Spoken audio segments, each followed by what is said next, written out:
kami akan mempresentasikan materi struktur pasar dan saya akan memperkenalkan anggota-anggota kelompok saya terlebih dahulu. Yang pertama ada saya sendiri, Faradisa Heri Surya Ramadhani dengan NIM 211031109, dan ada tim saya yaitu Nikade Novi Pramita, Nikade Ananda Dwi Cahyani, dan Luistania Tunggalada Gaele. Baik, terima kasih untuk waktu dan kesempatan telah diberikan. Sebelumnya perkenalkan, nama saya Luistania Tunggalada Gaele dengan NIM 181034492. Pada kesempatan ini saya akan mempresentasikan pengertian struktur pasar. Nah, pengertian struktur pasar secara umum adalah informasi tentang perilaku usaha dan kinerja pasar yang dijelaskan melalui keadaan pasar. Berikut saya jelaskan juga pengertian pasar menurut beberapa ahli. Yang pertama itu menurut Teguh di tahun 2010, struktur pasar atau market struktur adalah suatu variabel yang menunjukkan karakteristik dan kondisi suatu pasar seperti jumlah pembeli dan penjual, keadaan produk, pengetahuan penjual dan pembeli, serta keadaan rintangan pasar. Nah, sedangkan menurut Hasibuan di tahun 1993, struktur pasar membahas jumlah dan ukuran distribusi perusahaan serta mudah atau sulitnya masuk dan keluar.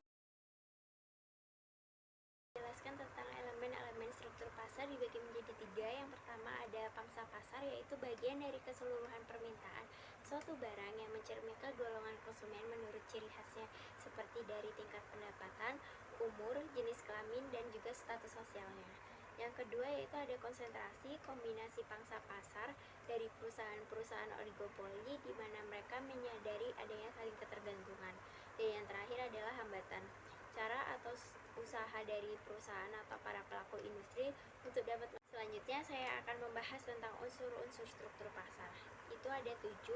Yang pertama, distribusi penjual. Pada pasar persaingan sempurna terdapat banyak penjual di mana tidak ada satupun perusahaan yang dapat mempengaruhi harganya. Yang kedua ada distribusi pembeli. Jumlah dan besarnya pembeli berpengaruh terhadap struktur pasar. Yang ketiga ada diferensi produk, yaitu diferensi bisa terjadi pada kualitas produk yang sama tetapi berbeda warna, rasa, dan lainnya, atau jenis produk yang sama tetapi kualitasnya yang berbeda. Yang keempat adalah halangan memasuki pasar.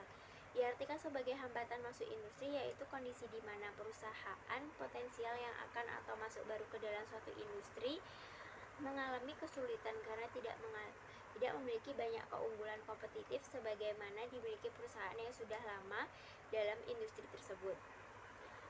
Yang kelima ada struktur biaya, berhubungan dengan bagaimana perusahaan dapat menciptakan skala ekonomi, lingkungan ekonomi, maupun perubahan teknologi yang dapat memenangkan persaingan akibat operasi perusahaan yang efisien. Yang keenam ada integrasi vertikal, yaitu untuk menjaga hubungan baik perusahaan dengan supplier maupun pembeli dalam rangka penguasaan pasar melalui kekuatan penggabungan atau kerjasama yang intensif.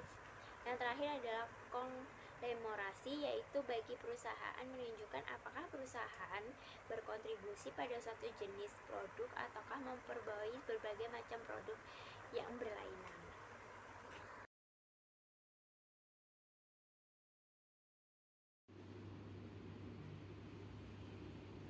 Jenis-jenis pasar dibagi menjadi 4, yaitu pasar berdasarkan wilayah, pasar berdasarkan jenis, pasar berdasarkan waktu, dan pasar berdasarkan bentuknya.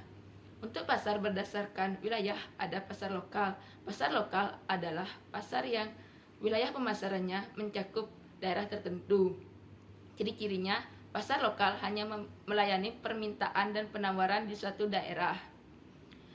Kelebihannya, pendapatan para penjual cenderung merata, dan kekurangannya, produk yang dijual merupakan hasil kekayaan alam di daerah tersebut.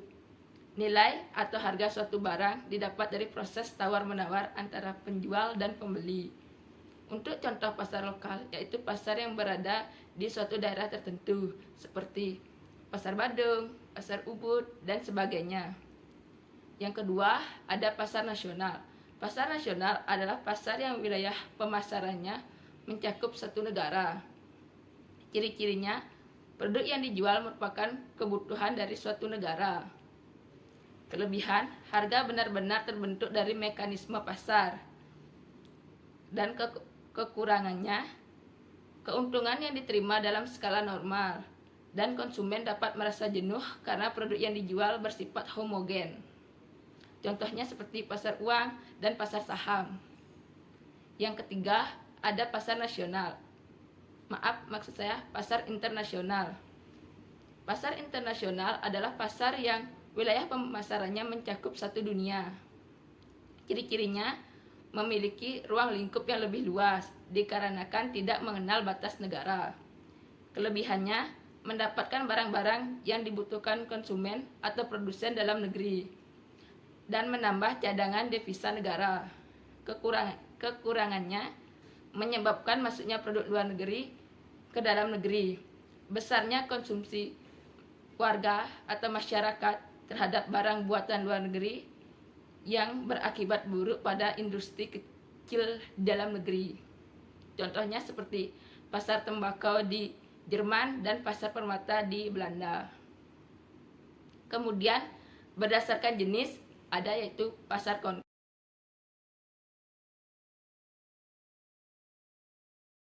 di Jerman dan pasar permata di Belanda. Kemudian berdasarkan jenis ada yaitu pasar konkret. Pasar konkret adalah pasar yang memiliki wujud fisik atau bisa dilihat dengan kasat mata. Ciri-cirinya, wujud pasar konkret bersifat nyata dan dapat dilihat dengan kasat mata. Pelaku ekonomi yang terlibat di dalam pasar konkret juga dapat dilihat dengan nyata. Maksudnya, penjual dan pembeli dapat bertemu langsung untuk melakukan transaksi.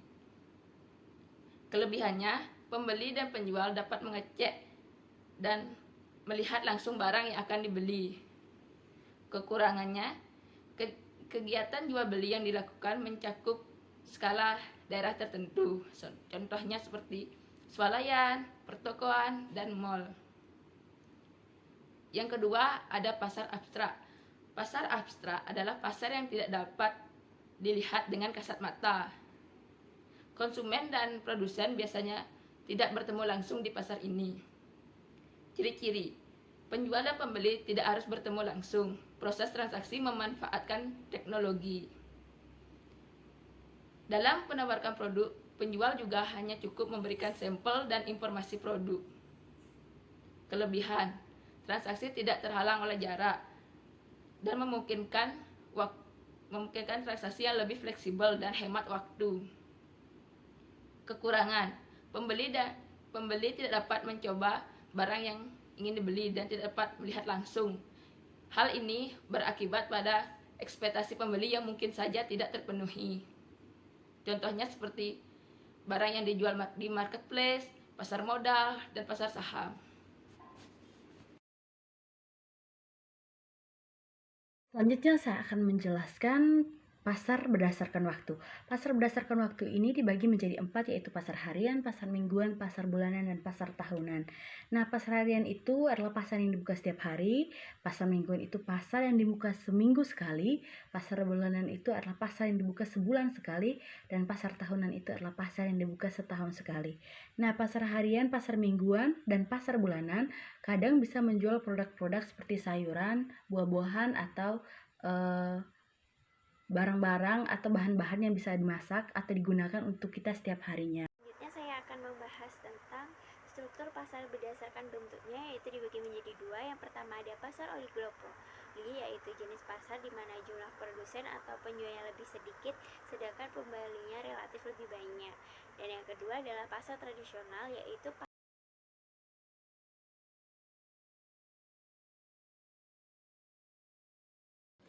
Baik, di sini saya akan menjelaskan tentang pasar berdasarkan bentuknya. Yang pertama ada pasar persaingan sempurna. Pasar persaingan sempurna adalah suatu pasar ditandai oleh tidak adanya persaingan yang bersifat individu di antara penjual atau perusahaan yang ada di dalamnya. Ciri-ciri dari pasar persaingan sempurna adalah yang pertama, jumlah penjual dan pembelinya banyak. Yang kedua, barang yang dijual serupa. Dan yang ketiga, sensitif terhadap perubahan harga.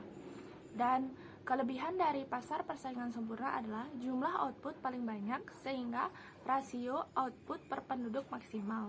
Masyarakat juga merasa nyaman dalam mengkonsumsi produk homogen dan tidak takut harganya dimanipulasi.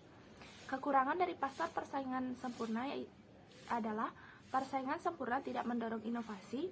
Yang kedua, biaya pasar persaingan sempurna lebih tinggi. Dan yang ketiga, membatasi pilihan konsumen. Contoh dari pasar persaingan sempurna adalah pasar beras, pasar sayur dan buah.